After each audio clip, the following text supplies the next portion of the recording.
On va essayer de pas y passer encore 10 heures.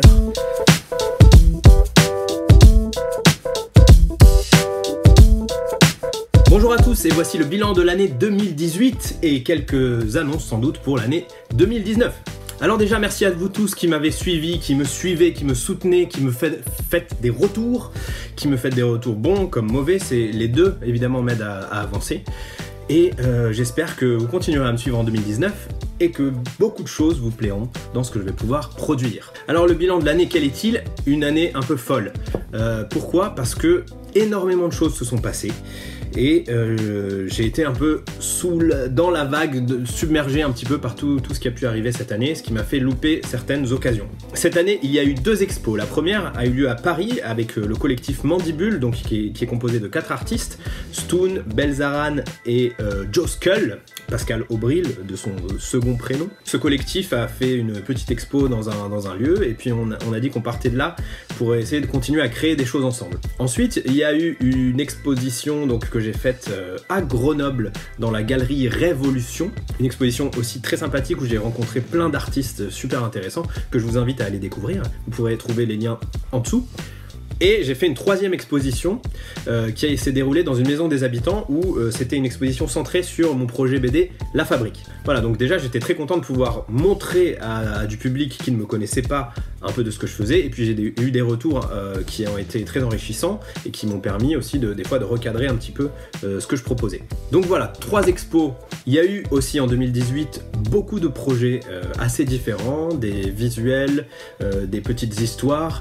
Et puis il y a eu évidemment le mois d'octobre, comme chaque année j'essaie de m'investir dans ce qui est le défi Inktober, je vous en ai parlé, et j'en ai sorti un petit bouquin qui est pour l'instant écoulé mais qui très bientôt revient, donc restez attentifs, et qui parle donc de 30 lutins qui ont tous été dessinés pendant le mois d'octobre, et ces 30 lutins forment une histoire que vous pouvez découvrir. J'en dis pas plus justement dans ma communication, je préfère que ceux qui se retrouvent devant le livre découvrent la fin de l'histoire avec surprise et peut-être joie.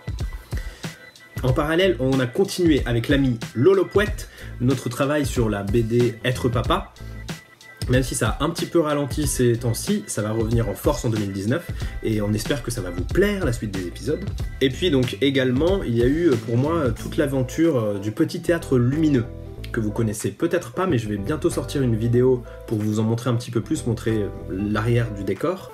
C'est un petit théâtre tout en bois construit par donc mon collaborateur Loïc Guistel pour raconter dans ce petit théâtre des histoires aux enfants. Donc là, on en a créé une seule, ça s'appelle La Lueur Égarée, et ça raconte l'histoire de la nuit à l'époque très lointaine où elle était une enfant et où il n'y avait pas encore d'étoiles dans le ciel.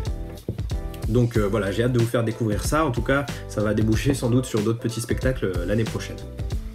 Cette année, il y a eu également des collaborations avec les psychomotriciennes et psychomotriciens autour de 2 choses. Donc la BD Psychomote qui est toujours là pour expliquer ce métier qui est mal connu ou très peu connu au grand public.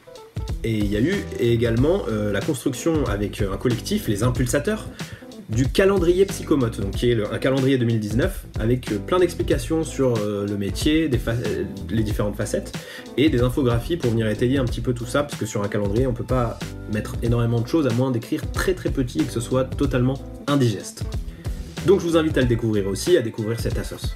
Voilà, donc pas mal de boulot abattu, et pour cause, en fait c'est l'année charnière pour moi parce que c'était l'année de test pour voir si cette activité de dessin me permettait d'en vivre et de décoller et de continuer à faire ça. Donc, spoiler, je ne sais toujours pas si je vais réussir à en vivre, mais on va sans doute avoir des réponses imminentes puisque à la fin de l'année, je vais faire le bilan comptable de l'année. Et c'est vrai que comme c'est un petit peu un boulot en dents de scie, je veux voir sur l'année si ça vaut le coup de continuer.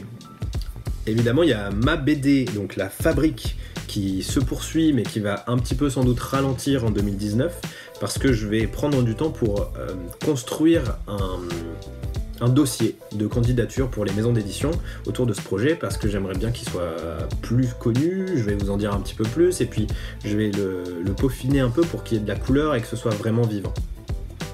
Voilà, grâce au Tipeee, et je dis encore merci à tous ceux qui soutiennent sur Tipeee, grâce au Tipeee, j'ai pu donc créer pas mal de contenu autour de ce projet, et je pense que j'ai de quoi maintenant le rendre bien attractif et voir ce que sont les retours.